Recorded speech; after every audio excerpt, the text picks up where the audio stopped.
Everything nourishes what is strong already. A Jane Austen fanfiction. Chapter 1. The articles were signed, the wedding clothes were purchased, and 2 of the 3 remaining Miss Bennets were safely home at Longbourn.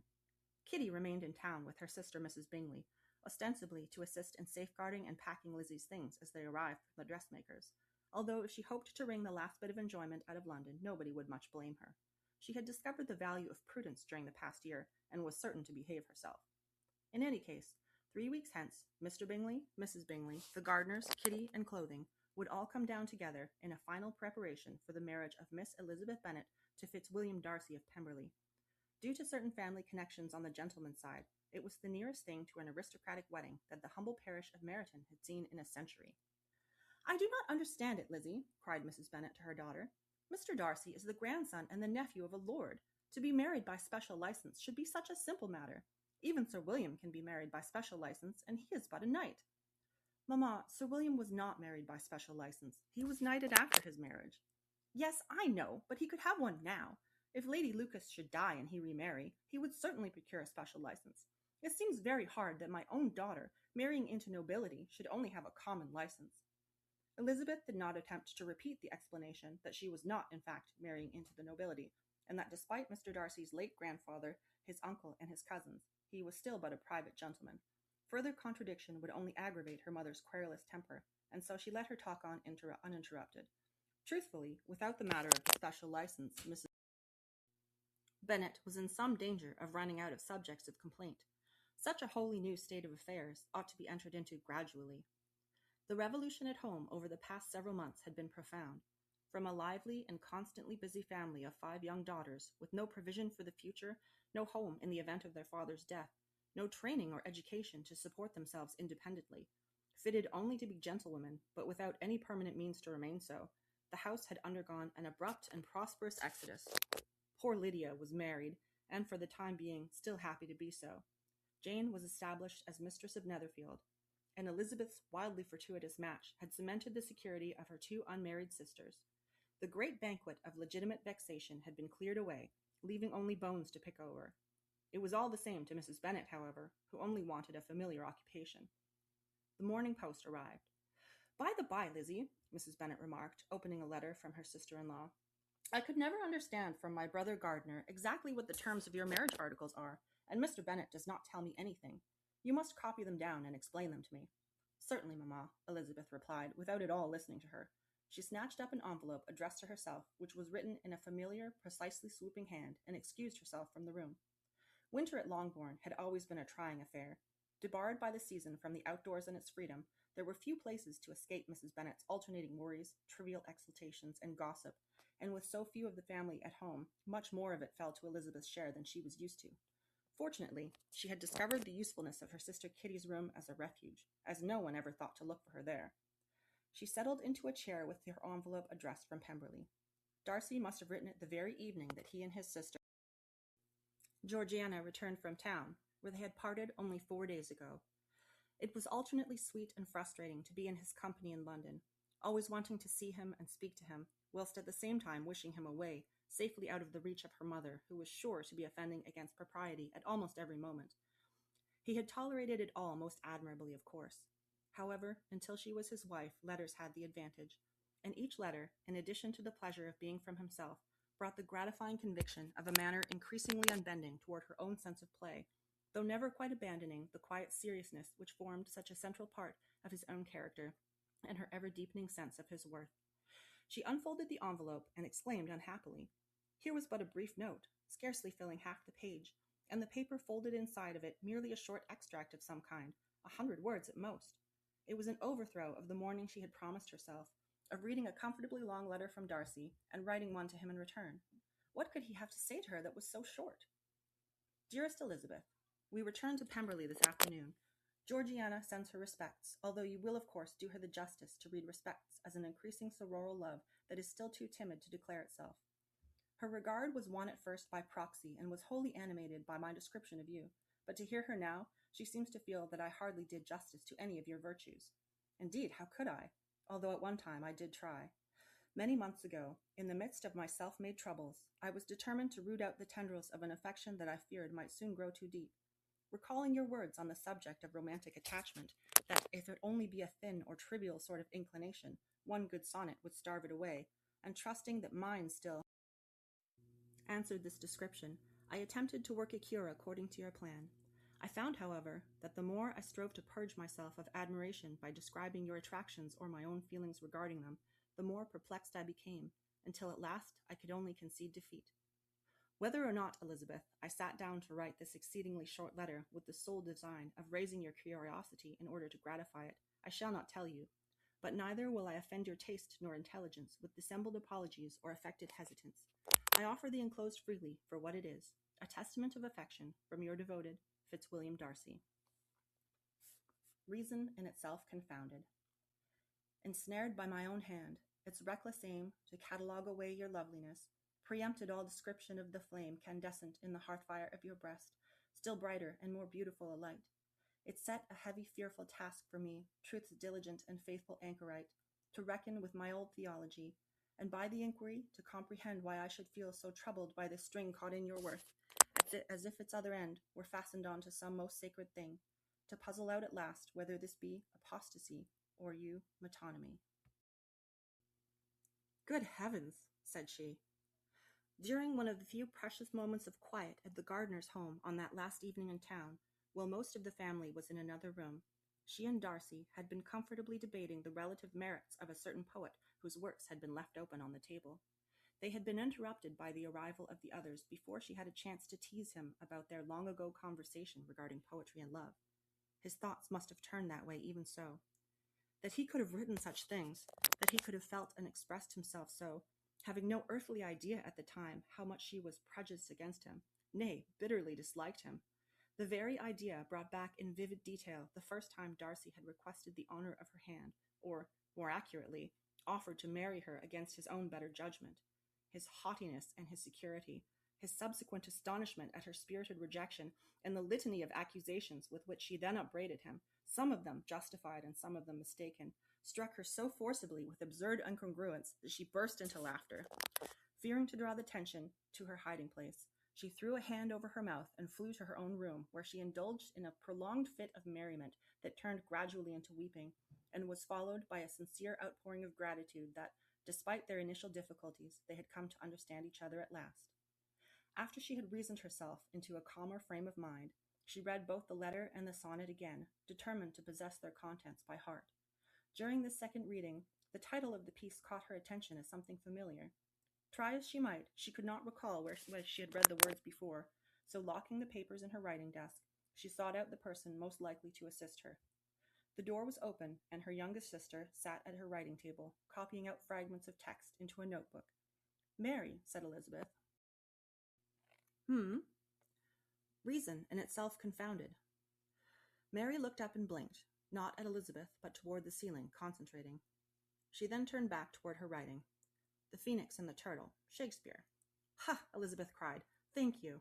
She leapt forward to kiss Mary's forehead, then ran off to the library to collect the little volume containing Shakespeare's poems. Once she was sufficiently possessed of the poem itself and had recollected what she knew of the mythology surrounding its elements, she set to work. It took more time than she anticipated, as Elizabeth was not at all in the habit of writing sonnets. However, she had both ingenuity and determination, and after 2 days of hard labor, she felt like she had a satisfactory reply. It read, "Mr. Darcy, I must thank you for your extraordinary letter in the best way I am able, hoping at the same time to explain my tardiness in doing so by offering evidence that I was attempting to respond in kind. Let us not send such short messages in the future. They are like short visits, and I am too fond of your company not to find disappointment in brevity. Yours, etc., E.B." Translated. Columbidae, who found his voice but late, most favored one of Demeter and me, should Aphrodite cede divine estate, and sing amongst the branches here with thee? Upon an altar consecrated mine, where lovelorn offer up their hopeful cares, amidst the boughs of cinnamon and pine, I'll stand in lieu of offering and prayers. Then if the clement lightning strikes and dims, consuming wood and godhood in its fire, slate ashy down might fall from new-made limbs, and mortal pinions rise above the pyre. Content to be with you, divested of apotheosic praise, good turtle-dove. She nearly didn't send it, and after she did, was more than half inclined to have a servant chase down the mail coach to get it back again. Chapter 2. Lizzie, Lizzie, for heaven's sake, come here. Yes, Mamma, what is the matter? The Lucases go to Bath next week. Elizabeth waited for her agitated mother to reveal the rest of the matter. For a month, Lizzie. Sir William has never had the gout before. What business has he to get it now? What a very disagreeable and unneighbourly thing to do. Very unneighbourly of his foot to the rest of him, I am sure, Mamma. Poor Sir William. Pff, poor Sir William, nothing. He and Lady Lucas will miss the wedding breakfast, and it will be 1,000 times better than the one they had for Charlotte. Mr. Bennet replied dryly from behind his newspaper. You must be sure, then, to send Lady Lucas a copy of the bill of fare. The bill of fare, Mr. Bennet? Whatever do you mean? Our daughter's wedding breakfast, written up and itemized like an inn supper. Why must you be so tiresome? Elizabeth saw him smirk faintly. Very well, my dear. If you will not hear solutions, I wash my hands of the matter. But you must see it is impossible. No person of common gentility could imagine it. What could make you suggest such a horribly vulgar thing? A bill of fare, indeed. You and Lizzie both take such uncommon delight in vexing me. Mary moved to the pianoforte and began to practice scales, rather more loudly than was necessary. Elizabeth took up some needlework and sat near her for the protection which the noise afforded. She wished her father would not tease her mother quite so much. It only increased Mrs. Bennet's propensity to fret, and at this particular moment there was nothing she was so likely to lament as her ignorance regarding the specific terms of Elizabeth's marriage settlement. Elizabeth wished she could put her mother's mind at ease, but Mrs. Bennet's total lack of discretion put it out of the question. Pin money, widow's jointure, dowries for daughters, any detail given to her mother would become a matter of gossip, openly canvassed and proclaimed to the whole neighborhood over and over again. Elizabeth could not bear it. She promised herself that the evening before the wedding she would sit her mother down and tell her everything she wanted to know, as on the following morning Darcy and Elizabeth would meet at the church, marry, and depart for Pemberley, and her mother could hold court at the wedding breakfast and exult over her less fortunate friends as much as she chose. Mary began to play Mrs. Bennet's favorite tune. For the first time, it occurred to Elizabeth that perhaps she acted by design. The two had been quite close as little children, although somewhere between girlhood and womanhood they had grown apart. That was not to say that Mary had become her least favorite sister, but she was certainly the least understood.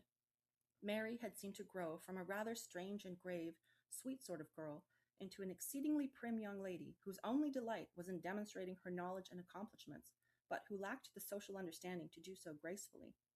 Elizabeth now began to find, however, in the absence of Jane's more immediately congenial nature, that Mary's tendency toward quiet occupation was a relief to be actively sought out. Several days passed in this way, working, reading, and talking. Elizabeth, surprised by how agreeable Mary proved to be, could not but observe that the prolonged removal of Lydia's constant noise and teasing, and lessening Mary's sources of aggravation, had likewise lessened her peevish and pedantic behavior. She wondered and marveled, and finally she concluded that Mary's apparent strategy of setting herself up as the opposite of Lydia was perhaps the most ill-judged and self-defeating thing she had ever done. The week passed far more peaceably than the one before, and by the time it was over, Elizabeth had received another letter from Darcy. It was a long and satisfactory one, and enclosed within its pages was another poem. Chaste wings obey. Call no poor obsequy of solemn birds, nor raise a cenotaph for passers-by, if e'er you wake to find I am interred amidst the ashes of your undemise. For when you cross the border once again to form yourself anew, one cannot tell what parts of you shall burn, nor which remain, though part of you I am, you of myself. As long as you consent that I should stay, I am bound in truth to follow where you go, to burn along with you, come all that may. How can I then but be content to know you suffered me draw near while you became, and danced with me as if one kindred flame? She had received it the day before, and had not yet decided how to answer it. He was so provoking. Each time she read it, it seemed a different poem altogether. First she was struck by its playful sweetness, and another time the sentiment it contained seemed terribly sad. Upon the most recent reading, it almost seemed to be a private reference to a memorable day 8 or 9 weeks prior. Elizabeth had gone out to walk in the garden behind Longbourn, taking advantage of unseasonably warm weather. A sudden rainstorm led her to take cover under a little gazebo, and she was overtaken there by Mr. Darcy, who had arrived only moments before and had come out to look for her. What a strange thing is rain, that mingles all creation together and makes a mockery of distance. As the rain battered on the roof of the open structure and their soaked clothing clung fast against their skin, they shared one brief, achingly sweet kiss. Then the storm ceased, and they walked back to the house together. It was the closest they had ever been. Elizabeth, suddenly dissatisfied with her own room, Kitty's room, the whole house, and every person in it, bundled herself in a winter riding habit to indulge in a long walk across the frozen field beyond the garden. "Well, Lizzie," said Mr. Bennet, as she warmed her hands again at the fire, "I believe at Pemberley you will be in less danger of frostbite than you are here." "What do you mean?" "In the unlikely event that your new sister, Miss Darcy, is as silly and severe as our own dear Mary, you shall have more rooms to escape to, and need not roam upon the frigid moors, as it were." Mr. Bennet was rather surprised at the gentle expression of dismay which came over his daughter's face. For a moment she looked quite like Jane. "You must be patient with Mary, I beg you," said she, "for her own sake and for mine. She will be alone here, papa." "My dear child, I believe you are becoming sentimental on the eve of your nuptials." He smiled reassuringly at her. "You are a very good girl, my Lizzie, and must not doubt that Mary will do you all proper justice when you are gone away. She has a good heart, after all, underneath all that chaotic conduct book armor." In her room later that evening, not for the first time, Elizabeth mourned what could have been. Her father was so kind and so clever in many ways, which only made his carelessness as a parent more regrettable. The apparent silliness of his younger daughters, which he scrupled not to ridicule for his own amusement, was at least in part the result of his own failure to guide them. To be sure, there was time still for Mary and Kitty, but Lydia, dearest little Lydia, what a hard lot she had been thrown into at only 16 years old! Heaven knew that she may have done it even if she had been better raised and more carefully instructed, but that did not absolve her guardians from their responsibility. Mr. Bennet had not thought seriously until it was too late, and even now his brand of philosophy did not trouble his reflections as much as perhaps it should. As often happened, her thoughts turned to Darcy and to the contrast between himself and the rest of the world, who, saving only a very select few, could ill bear the comparison. Diligent, tireless, eager to fulfill the dictates of obligation and of kindness, eager to grow and to improve, somehow both transparent and labyrinthine at the same time. Sometimes she feared he could not possibly know how dear he was to her. Suddenly moved by this anxiety and determined to allay it, she flew to her desk and began to write. "Truce. What wild poetic urge led you astray to offer up an unintended slight, which seems comparatively to portray my love as more ephemeral and light? You cannot truly think so.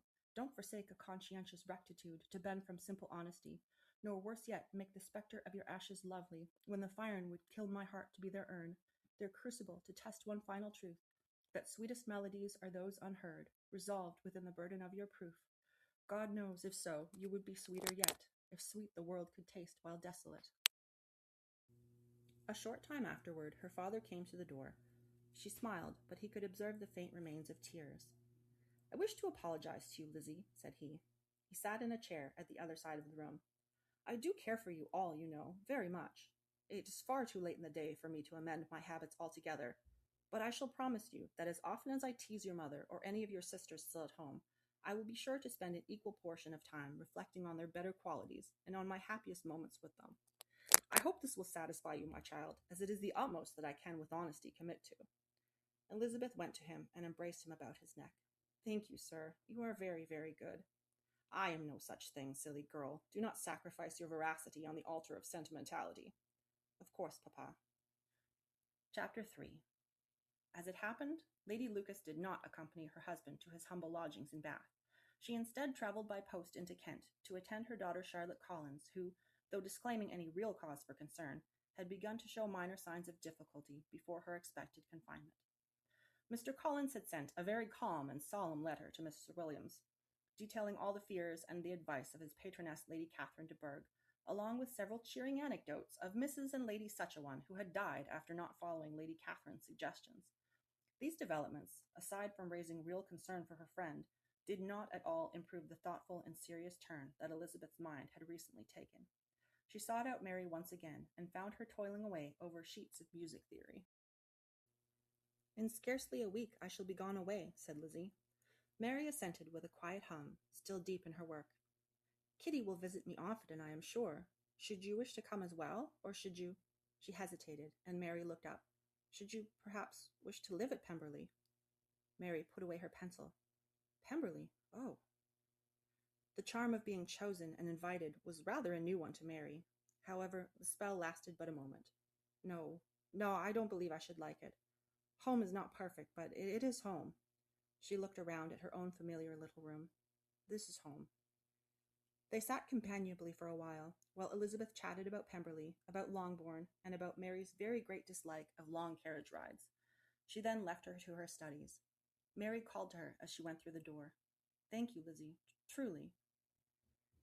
The house was unusually quiet, as their mother had quarreled with the housekeeper and had taken to bed earlier that day.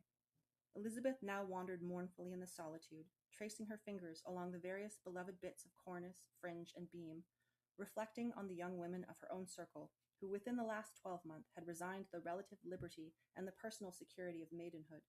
Their feelings had all been so different. Lydia so heedless, Charlotte so pragmatic, and sweet, sweet Jane so serene and so beatific. Did they none of them, even for a moment, dread the change? Did they never feel the weight of sorrowful indignation, nor the prickling of fear at some of the more unequal terms and obligations of the blessed wedded state? Not merely the attendant mortal danger which would in due time be her particular portion within marriage, and which her beloved could neither remove nor share in. Not merely the natural difference, but all the many acquired ones handed down by her fellow creatures.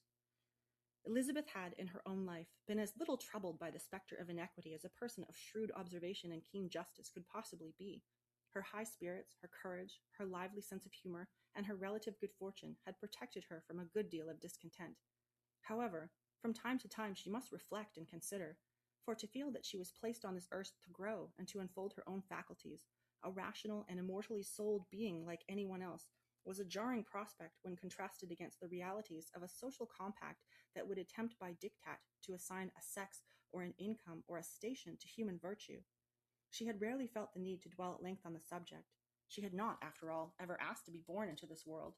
But she must wholeheartedly consent to marry, and at that moment she feared such consent must carry some degree of implicit assent to an entire state of affairs of which she knew not how to approve. This was grave indeed. Elizabeth's depressed spirits followed her through the whole evening.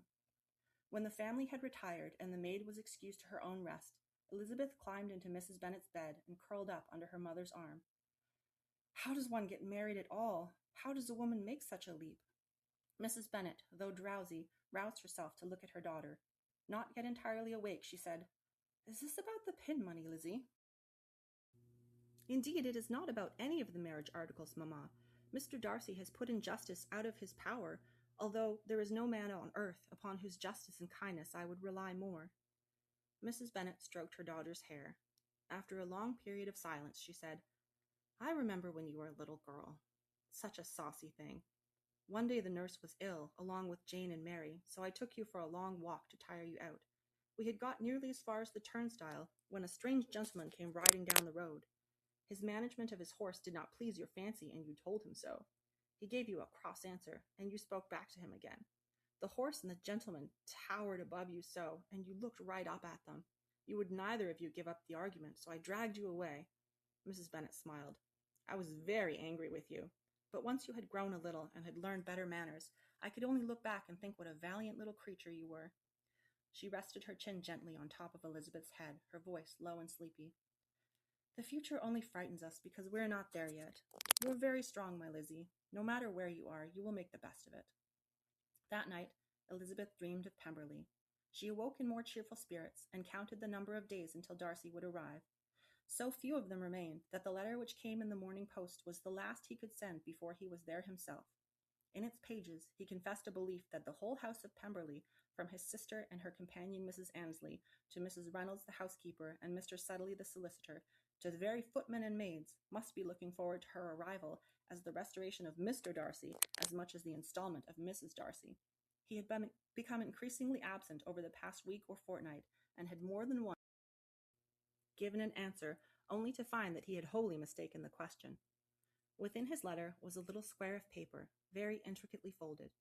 The exchange of verses had become its own winding dialogue, alongside but separate from the letters, and Elizabeth delayed opening it until the afternoon, when the feeble winter rays had done their utmost to warm the breakfast room into some semblance of a friendlier season. She felt well rewarded for her patience. Concord. If you see reason for an armistice, still playing at a war you've long since won, we ought to parley terms. I offer this. Take all of me. each pendant morning sun whose rising moves the planetary gear one repetition at a time to trace a ring along the arc of every year. Take all the days, each thread of needle lace whose branching lattice binding us conspires to weave one whole from many disparate parts and guides itself through budding leaves and spires.